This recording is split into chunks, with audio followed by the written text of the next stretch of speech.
No, that's not Polk. They're at Goldsboro Prison. There's a river on each side of them. Now. No, they ain't at Polk either. They took them I'm to talking Morehead. about where she left from, Mama. No, she left from Goldsboro. Okay, I thought she was in Polk. No, that Polk ain't finished yet. Oh, that's right. Them damn mean ass son of bitches are still down there tearing the damn prison up. Mm-hmm. Yeah. They ain't transferred them assholes yet, and they're mad. They're mad. They're taking it out on the guards, taking it out on the prisoners. They don't care.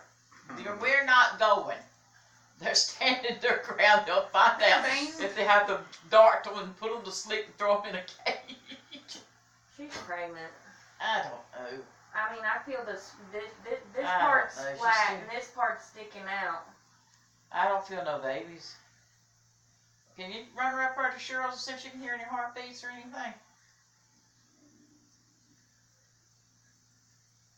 Ricky, you said you would after court.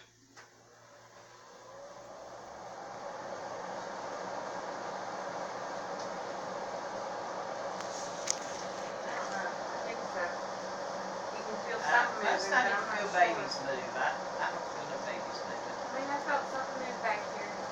You know, just float. Well, yeah, this part right here moves all the damn time. Tell me why. They ain't got no baby. But I don't know if it's... Honest to God, I've seen you in my damn stomach be doing this like I'm having a baby. I don't know if it's gas or not, so I don't know. I mean, I don't know. Would that make gas move?